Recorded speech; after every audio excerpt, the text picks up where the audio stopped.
రాజకీయంగా ఎదుర్కోలేక కొందరు కుట్రలు చేస్తున్నారని కాంగ్రెస్ పార్టీ మాజీ ఎమ్మెల్యే కమలమ్మ అన్నారు. మాజీ ఎమ్మెల్యే కాంగ్రెస్ నాయకులు కమలమ్మ సొంత నివాసంలో మీడియా సమావేశం ఏర్పాటు చేశారు. ఆమె మీడియాతో మాట్లాడుతూ, నన్ను రాజకీయంగా ఎదుర్కోలేక కొందరు కుట్రలు చేస్తున్నారు. మా కుటుంబం రంగసముద్రం సర్వే నెంబర్లో 1090-1094లో భూ కబ్జా చేసినాను అంటూ ధర్మయుద్ధం పేరున కథనాలు రావడం అవాస్తవం. మేము ప్రజలకు సేవ చేయడానికి రాజకీయాల్లోకి వచ్చాము తప్ప భూ కబ్జా చేయడానికి రాలేదు. నేను ఒక సెంటు స్థలం భూ కబ్జా చేసినట్లు నిరూపిస్తే రాజకీయ సన్యాసం తీసుకుంటాను అన్నారు. నేను ఒకసారి ఎమ్మెల్యేగా గెలిచాను. నా నిజాయితీని గుర్తించి జాతీయ ఎస్సీ కమిషన్ మెంబర్గా పనిచేసే అవకాశం ఇచ్చారు. నాది రిజిస్టర్డ్ ల్యాండ్. నేను 2003వ సంవత్సరంలో నేను లెక్చరర్గా ప్రిన్సిపల్గా ఉన్నప్పుడు నేను దాన్ని కొన్నాను 23 సెంట్లు. ఈ విషయము ఆ రోజుల్లో నేను 2022వ సంవత్సరమున నేను గోవిందరెడ్డి గారి దృష్టి కూడా తీసుకెళ్ళా. సార్, ఇది నేను కొన్న భూమి, నేను నాకు ఎక్కడ నేను సెంటు కూడా కబ్జా చేయలేదు అమ్మా, నాకు తెలుసు అని చెప్పేసి వాడు కూడా మధ్యస్థం చేసిన. ఈ రోజుకి కూడా తెలియలే.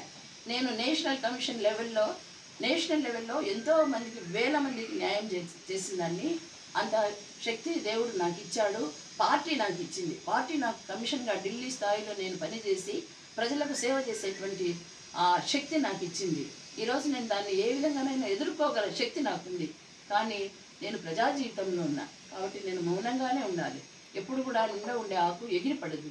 అది మౌనంగానే స్తబ్దుగానే ఉండాలి అనే ఉద్దేశంతోనే నేను మౌనంగా ఉంటే ఈ విధమైనటువంటి ప్యాంప్లెట్స్ రావడం నిజంగా నాకు ఈరోజు చాలా బాధాకరం. ఇది మొదటిసారి కాదు, రెండవసారి.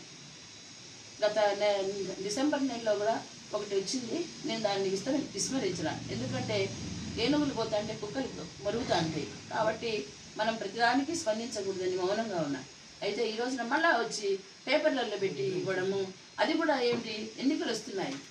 ఈ రోజు వరకు కమలమ్మ అంటే మాకు పని చేసింది, మాకు ఈ రోడ్డు వేసింది, మాకు ఈ నీళ్ళు ఇచ్చింది, బద్వేల్లో ప్రతి ఇంటికి కొలాయికి నీళ్ళు ఇచ్చింది, మా ఊరికి మా ఎస్సీ కాలనీస్ అన్ని రోడ్లు వేసినారు, బాగుపడినాయి, మాకు వాటర్ ట్యాంకులు కట్టినారు, మాకు స్కూల్స్ అన్నీ కట్టినారు.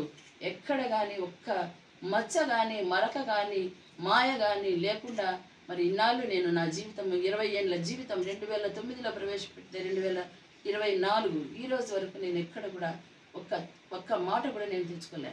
ఇది మరి ఎవరు చేస్తున్నారో నాకైతే అర్థం కాదు.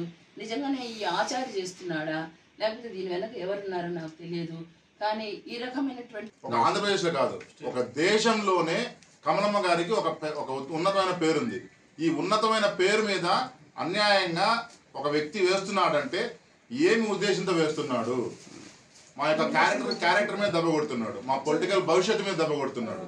ఇది ఒక రాజకీయ కారణంగానే మేము చూస్తున్నాం. రాజకీయ కారణంగా చూస్తున్నాం కాబట్టి దీని మీద లీగల్ యాక్షన్ చేసుకోవడానికి మాకు అన్ని అవకాశాలు మాకున్నాయి. తీసుకోవచ్చు. నెక్స్ట్ ఇప్పుడు జయ ప్రభాకర్ గారు, జయ కమల్ ప్రభాస్, నేను, జయ అర్చన, జంపారు అర్చన మా అక్క, మా నలుగురు పేరు మీద